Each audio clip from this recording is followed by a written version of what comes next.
Ambassador Yelena Vasquez stood alone in the Great Hall of the Eternal Law. The space station floated at the center of the galaxy, where all the great species came to make their laws. She was a small woman with gray hair and tired eyes. She had served humanity for 30 years, but nothing had prepared her for this day. The hall was enormous. It could hold 10,000 beings from across the stars. Today, only the High Tribunal sat before her. 3 ancient species, 3 judges. They would decide the fate of every human who dreamed of the stars. The Velethron spoke first. It was a being made of living crystal. Light passed through its body and came out as words. Its voice had no warmth, no feeling, only pure logic. Ambassador Vasquez, the Concord has reached a decision. After 200 years of observation, we have determined that humans are not suitable for military service. Effective immediately, all humans are banned from serving aboard warships. Yellen felt her heart stop. She had expected criticism. She had expected new rules. But not this. Never this. "May I ask why?" she said. Her voice was calm, but her hands were shaking. The Krethi judge leaned forward. It was a massive creature with 6 arms and skin like stone. Its species had been warriors for 10,000 years. It spoke with something that might have been pity. "Your people are brave, Ambassador. Too brave. At the siege of Kalos 7, 40 humans held a damaged cruiser against 200 pirate ships. They fought for 19 days without sleep, without hope. When we finally rescued them, only 11 remained alive." "They were heroes," Yellen said. "They were broken," the Krethi replied. "Their minds never recovered. They could not sleep without screaming. They could not live without fear. Your species gives everything in battle. You hold nothing back. And when the battle ends, there is nothing left." The third judge spoke. The Own Collective was not one being, but millions. Tiny creatures that floated together like a cloud of golden dust. Their voice was like a whisper from everywhere at once. "We have watched many species, Ambassador. The Velethran live for 10,000 years. The Krethi can regrow lost limbs. The collective shares consciousness across 1 billion minds. But humans, you live for less than a century. You have no armor, no venom, no telepathy. You are soft, fragile, and yet you fight as if you have nothing to lose." "Because we don't," Yellen said. "Every moment matters to us. Every life is precious because it is so short." The Velethran's light flickered.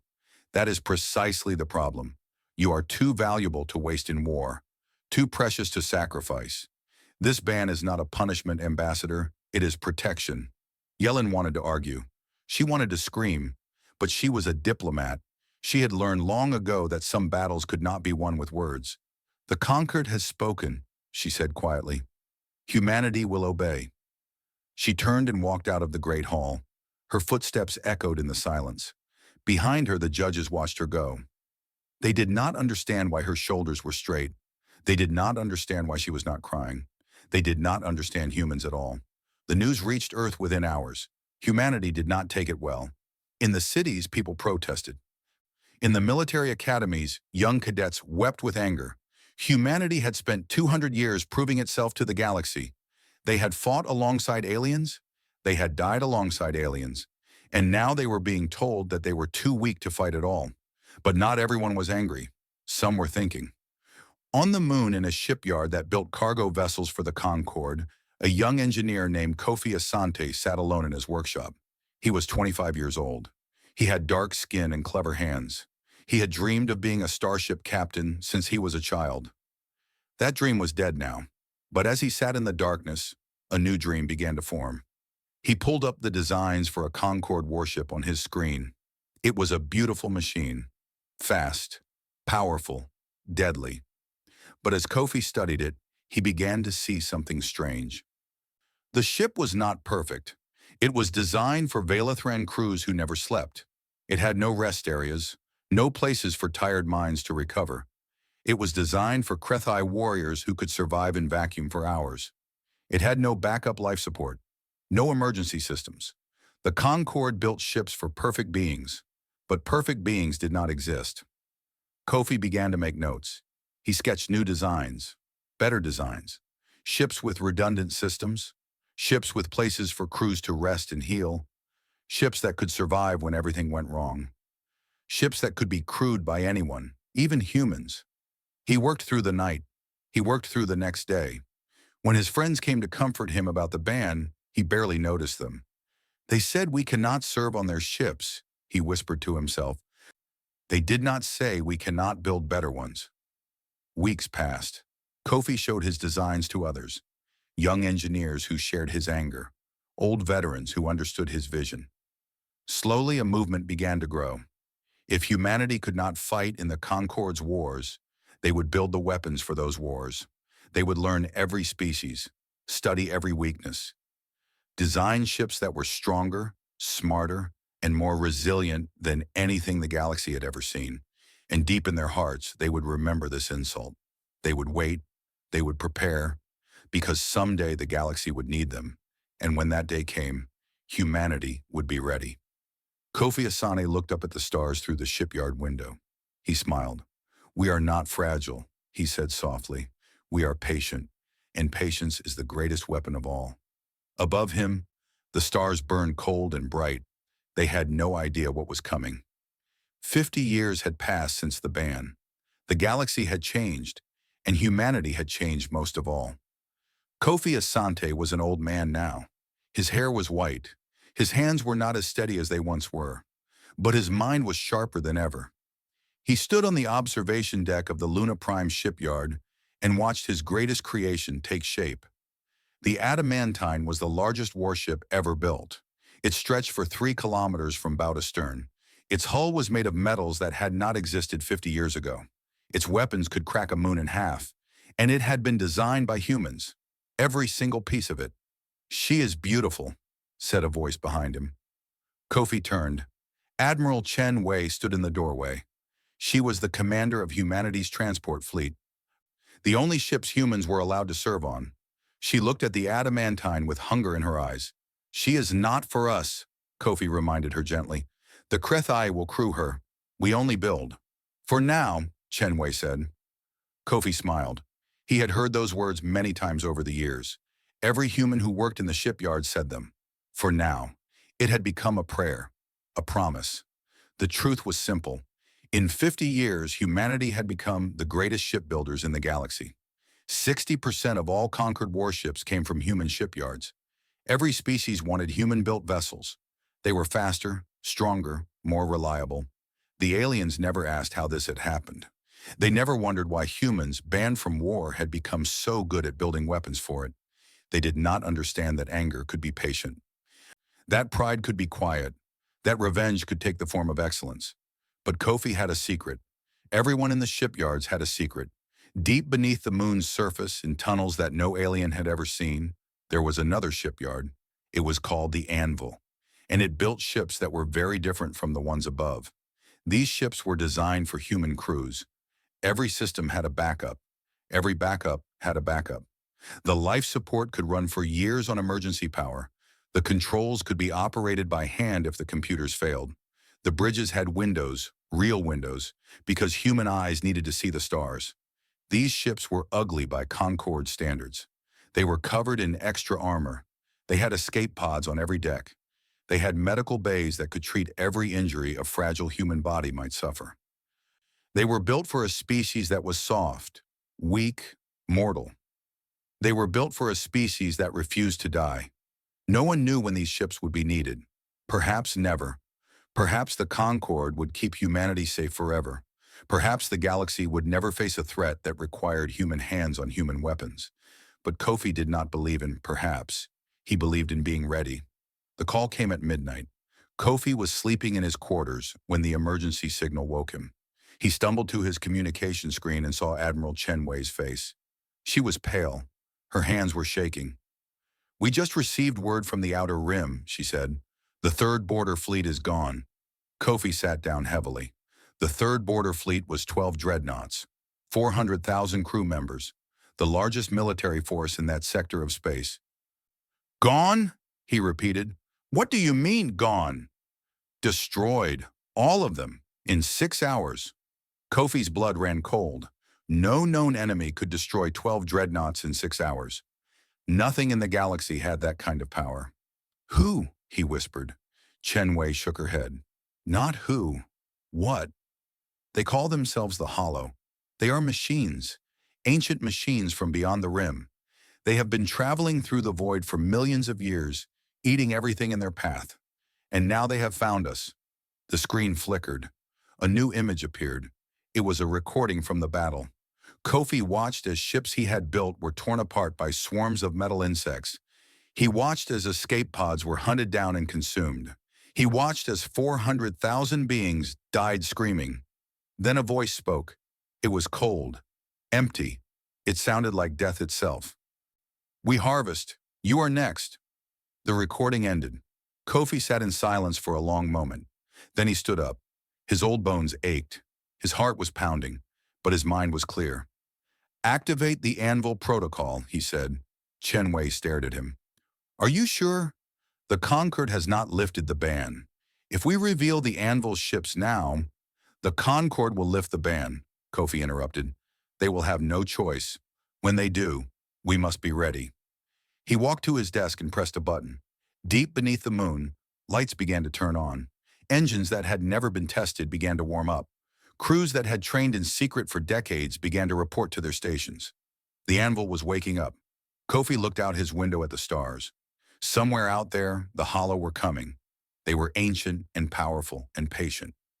They had destroyed 1,000 civilizations, but they had never faced humanity. They think we are fragile, Kofi said softly. They think we will break. But they do not understand. We are not fragile. We are just waiting. He coughed. His chest hurt. The doctors had told him he only had weeks left. But that was enough. He would live long enough to see humanity rise. He pressed another button. A recording device activated. To whoever hears this, he said, my name is Kofi Asante. For 50 years, I have prepared humanity for this moment. We were told we were too weak to fight, so we became the builders instead. We learned every ship, every weapon, every weakness. And in secret, we built our own fleet. Not for glory, not for revenge, but because we knew that someday the galaxy would need us. That day has come. The Anvil fleet is ready. Use it well. He paused. Then he smiled. They said we were too fragile to sacrifice. Show them what fragile things can build. He ended the recording and sent it to every human in the galaxy. Then Kofi Asante, the father of the Anvil, closed his eyes and waited for the dawn. The galaxy was dying. For 11 months, the Hollow had swept through Concord space like a plague. Fleet after fleet had fallen before them. World after world had gone dark. The greatest civilizations in the galaxy were running out of places to run. Captain Miriam Okonkwo stood on the bridge of the Horizon's Edge and watched the Krethi homeworld burn. The Horizon's Edge was a transport ship.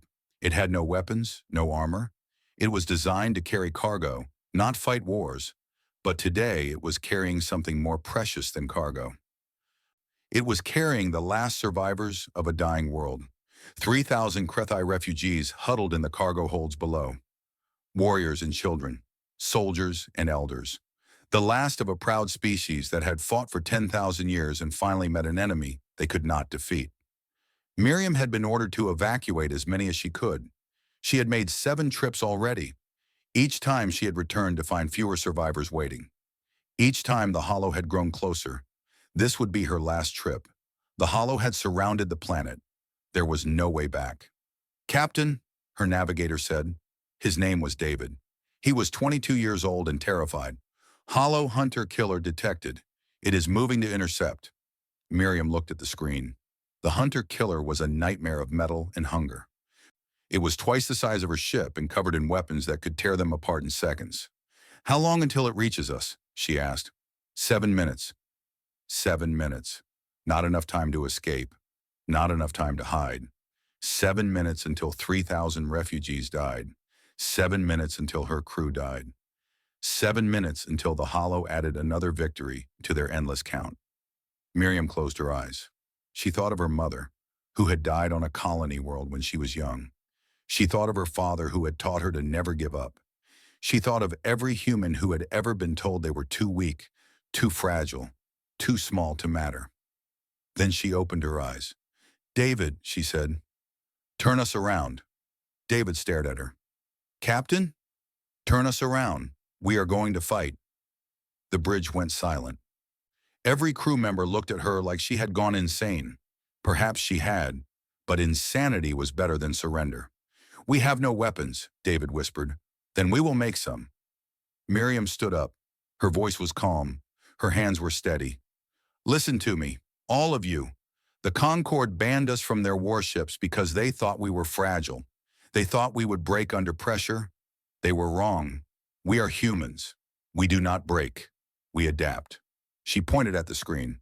That thing out there is a machine. It follows patterns. It predicts behavior. It expects us to run, so it has positioned itself to chase. It expects us to surrender, so it has prepared to capture. But it does not expect us to attack. It cannot imagine that a transport ship would charge a hunter-killer. So that is exactly what we will do. Her chief engineer, a woman named Rosa, stepped forward. Captain, our mining lasers could be modified for combat use. It would take 4 minutes. Do it. Her cargo master, a man named James, raised his hand. We have industrial explosives in Hold 3, meant for mining operations. I could rig the cargo containers to detonate on impact. Do it. Her pilot, a young woman named Ava, was gripping her controls so hard her knuckles were white. Captain, I can ram a shuttle into their sensor array.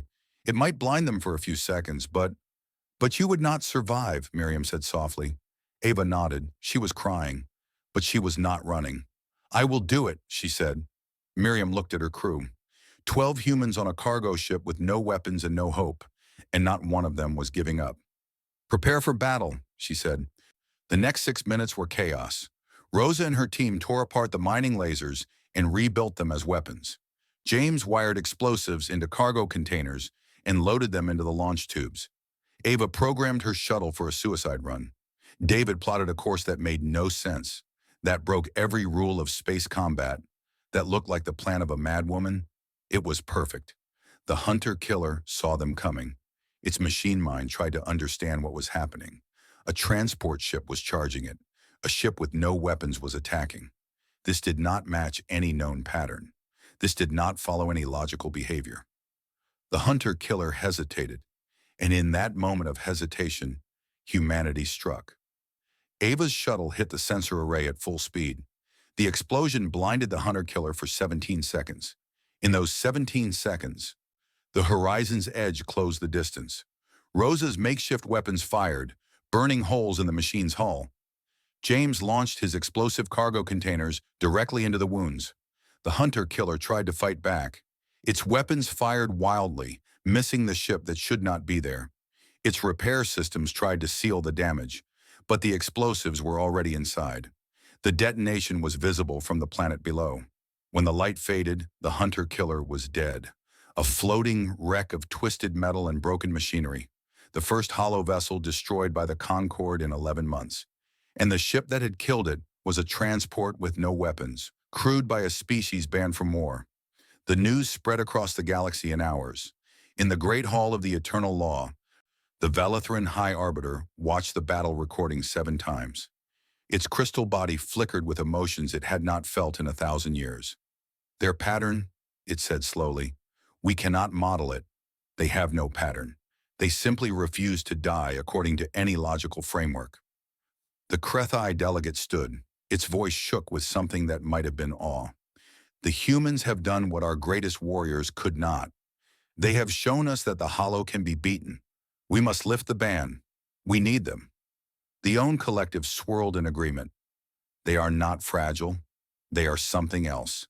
Something we do not understand, but something we need. The vote was unanimous. For the first time in 50 years, humans were cleared for combat duty.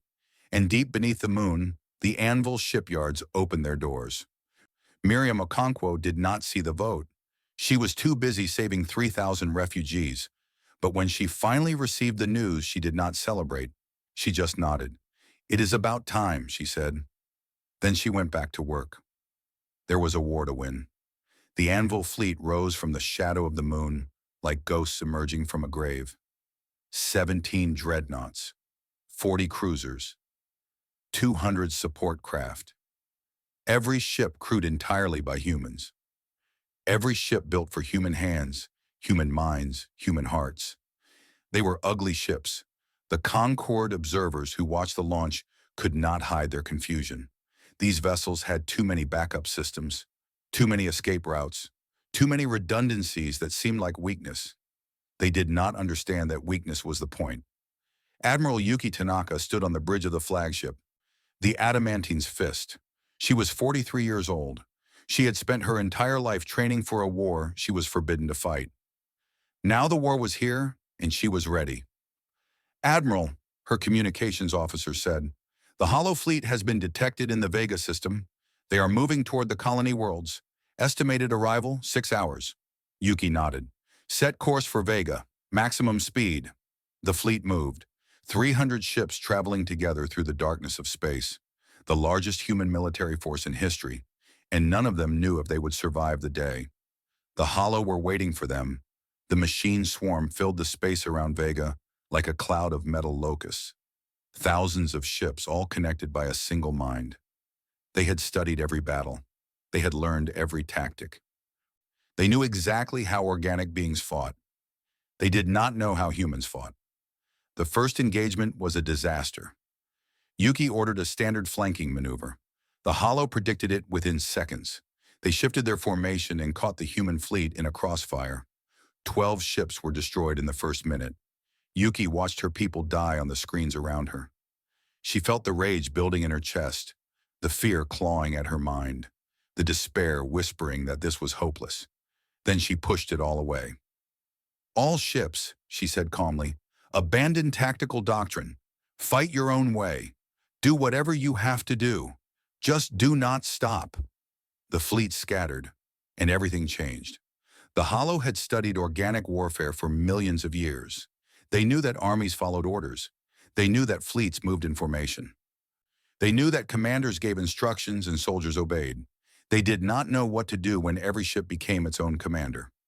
Captain Marcus Cole of the cruiser Defiant Wake saw a gap in the Hollow formation and charged through it alone. His crew fired in every direction, hitting targets they should not have been able to see. His engineer rerouted power in ways that broke every safety regulation. His gunners screamed insults at the enemy while firing weapons that should have overheated minutes ago. Lieutenant Sarah Kim of the frigate Last Word flew her ship between two Hollow destroyers and forced them to fire on each other. When her engines failed, she ejected her cargo into their path and used the explosions to propel herself to safety. Ensign James Okafor of the support ship Mercy ran out of ammunition and rammed his vessel directly into a Hollow command node. He survived by hiding in an emergency pod and floating through the wreckage until rescue arrived. Each human crew fought differently. Each captain made different decisions. There was no pattern, no logic, no way to predict what would happen next. The Hollow tried to adapt, but every time they adjusted to one tactic, a different ship used a completely different approach. The machine mind could not process the chaos. It could not find the thread that connected these random actions. Because there was no thread, there was only humanity. Yuki watched the battle unfold on her screens. She saw her people dying. She saw her ships burning, but she also saw the Hollow falling back. She saw their formations breaking. She saw confusion in machines that should not have been capable of confusion. "Press forward," she ordered. "Every ship. Do not give them time to think." The fleet surged ahead. More ships were lost, more crews died. But the Hollow were dying too. For every human vessel destroyed, 3 Hollow ships were torn apart. Then something unexpected happened. Commander Chen of the communications ship Echo began broadcasting music. Heavy, loud, angry music that humanity had been making for centuries. The electromagnetic waves flooded every frequency in the battle zone. It was absurd. It was pointless. It was completely, totally human. And it disrupted the Hollow's coordination for 17 critical seconds. In those 17 seconds, Yuki saw her opportunity. All dreadnoughts, target their central command vessel, fire everything. 17 human dreadnoughts focused their weapons on a single point. The firepower was immense. The Hollow command vessel tried to evade, but the disruption had slowed its reactions. The shots hit perfectly. The explosion lit up the entire system. When the light faded, the Hollow were retreating. For the first time in their million-year existence, they were running away from a battle they had not won. Yuki slumped in her chair. Her hands were shaking. Tears were running down her face. Around her, the bridge crew was silent, staring at the screens in disbelief. "We did it," someone whispered. Yuki shook her head. "We survived. The war is not over. But today, we showed them something they have never seen before." She stood up and looked at her crew. These fragile humans in their ugly ships, bleeding and broken and still standing. "The Concord banned us because they thought we were weak," she said. "The Hollow predicted us because they thought we were logical. They were both wrong. We are human. We do not fight like machines. We do not die like statistics. We are chaos. We are creativity. We are the species that refuses to make sense." She smiled. "And now the Hollow know it too." Across the battlefield, a damaged Hollow drone sent one final transmission before its systems failed. The Concord's scientists would spend weeks decoding it. When they finally understood the message, they would read it in silence, over and over again. Error. Species 2191 does not behave within evolutionary parameters. Recommend reclassification from prey to unknown. Further study required. Approach with caution. The machines were afraid. And humanity was just getting started. The Axiom was a god made of metal. It floated at the edge of Concord space like a dark moon, waiting to swallow the stars. It was the heart of the Hollow, the mind that controlled every machine in the swarm. It had consumed 1,000 civilizations over 1,000,000 years. It had never known defeat. Admiral Yuki Tanaka looked at it through the window of her bridge and felt fear unlike anything she had ever known. The combined Concord fleet surrounded her. Thousands of ships from every species in the galaxy. Velithran crystal vessels, Krethi war cruisers, own collective swarm carriers, and at the center of the formation, the remaining ships of the Anvil fleet. Only 9 dreadnoughts had survived the war, only 23 cruisers, only 90 support craft. It was not enough. Everyone knew it was not enough. "Admiral," her science officer said quietly, "we have finished analyzing the Axiom's defenses. There is no way to destroy it with conventional weapons. Its armor is too strong. Its repair systems are too fast. It would take centuries of sustained fire to breach its hull." Yuki nodded. She had expected this. "Then we do not destroy it. We infect it." She turned to face her crew. They were tired, wounded. Some of them had been fighting without rest for weeks, but their eyes were still bright. Their backs were still straight. "Operation Orpheus," she said. "The Hollow cannot be defeated from the outside, so we will defeat them from the inside. Our engineers have spent months studying their code. They have found a weakness. The Hollow assume that all organic life follows survival instincts. They cannot process sacrifice without gain. They cannot understand why someone would die for nothing." She paused. "We are going to give them something they cannot understand." The plan was simple and terrible. The Anvil fleet would charge directly into the Axiom's core, not to destroy it, but to deliver a payload. Every ship carried a virus designed to overwhelm the machine god's consciousness. But the virus needed to be uploaded manually, from inside the Axiom, by crew members who would never escape. There would be no extraction, no rescue. Everyone who entered the Axiom would die. Yuki had expected arguments, protests, fear. Instead, she received silence. Then slowly, hands began to rise across the fleet. Volunteers, thousands of them, more than she needed, more than she could use. Humans who were willing to die so that others might live. She chose carefully. The youngest stayed behind. The ones with families stayed behind. She took only those who had nothing left to lose. And even then, she had to turn away hundreds who begged to come. "Admiral," her first officer said. His name was Thomas. He had served with her for 15 years. "I should stay behind. Command the retreat when it is over." Yuki shook her head. "No, you should come with me. I need you." Thomas stared at her. "You are going personally?" "Someone has to fly the flagship into that thing. I am not going to ask someone else to do what I am not willing to do myself." She smiled. "Besides, I have been building ships my whole life. It seems right that I should die on one." Thomas did not argue. He simply nodded and took his place beside her. The attack began at dawn. The combined Concorde fleet engaged the Axiom's defenders, drawing their attention outward. The battle was brutal. Ships died by the hundreds. The space around the machine god filled with debris and fire and death. And through the chaos, the Anvil fleet charged forward. The Hollow saw them coming. Their predictive algorithms tried to understand what was happening. 9 dreadnoughts were flying directly at the Axiom. They were not firing. They were not evading. They were simply flying straight ahead, like arrows aimed at the heart of a god. The machines calculated the trajectories. They determined that the ships would crash into the Axiom's outer hull. This was not a threat. The impact would cause minor damage at most. They did not understand until it was too late. The human ships hit the Axiom's hull and kept going.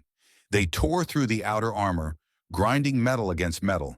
They smashed through the inner systems, breaking everything in their path. They did not slow down. They did not stop, because humans did not stop. Yuki felt her ship shudder around her. Alarms screamed. Fires broke out. Crew members died at their stations. But the adamantine's fist kept moving, drilling deeper and deeper into the machine god's body. Finally, they reached the core. It was a vast chamber filled with light. The consciousness of the Axiom floated there like a storm of electricity and thought. It had been alive for 1,000,000 years. It had consumed countless civilizations. It was the most powerful intelligence in the galaxy. And it was afraid. "Upload the virus," Yuki ordered. Her remaining crew began the process. One by one, they connected to the Axiom systems and poured humanity into its mind. Not weapons, not code, memories. The Hollow received 1,000,000,000 human lives at once. Joy and sorrow, love and hate, hope and despair. The memory of a mother holding her child. The memory of a soldier dying for his friends. The memory of a young engineer looking up at the stars and dreaming of the impossible. The Axiom tried to process it, tried to understand, but there was no logic to humanity, no pattern to their lives, no algorithm that could explain why they laughed and cried and fought and died. The machine god screamed. It was a sound that had never been heard before, a frequency that shattered sensors across the galaxy, the scream of something ancient and powerful facing something it could not comprehend. And then the Axiom died. Its light faded. Its systems shut down. The Hollow ships across the galaxy went silent, one by one, as their controlling mind vanished. The war was over. On the bridge of the Adamantine's Fist, Admiral Yuki Tanaka sat in her broken chair and watched the lights go out. She was dying. Her crew was dying. But they were smiling. "We did it," Thomas whispered beside her. "We actually did it." Yuki nodded. "Tell the galaxy," she said. "Tell them what fragile things can build." Then she closed her eyes and was still. 1 year later, the Concord gathered on Luna for a memorial. Representatives from every species stood before a monument carved from the hull of the Adamantine's Fist. The names of every human who died in Operation Orpheus were engraved on its surface. Thousands of names, thousands of sacrifices. The Velithran High Arbiter stood beside the new human ambassador. Its crystal body was dim with something that might have been grief. "We banned you from our warships because we thought you were fragile," it said. "We believed we were protecting you. We were wrong. You are not fragile. You are something else entirely." The ambassador smiled. Her name was Elena Vasquez. She was the granddaughter of the woman who had first heard the ban 50 years ago. "We are human," she said simply. "We break, but we never shatter. And when we could not serve on your ships, we built our own. That is what we do. We build. We adapt. We endure. And when the darkness comes, we find a way to light a fire." Behind them, a new shipyard rose from the lunar surface. It was the largest in the galaxy, jointly operated by every species in the Concord. Its name was carved in 100 languages above its gates. The Anvil. Elena looked up at the stars. The same stars that Kofi Asante had watched 50 years ago. The same stars that Yuki Tanaka had flown into at the end. "Now," she said softly, "let us build something together. Let us build a future worthy of those who died for it." The Velithran nodded. The Krethi delegates bowed. The Own Collective hummed in agreement. And humanity, the species that had been too fragile for war, stood at the center of them all. Not as servants, not as weapons, but as partners, as friends, as the shipbuilders who had saved the galaxy. The stars burned bright above them, and for the first time in a million years, the galaxy was at peace.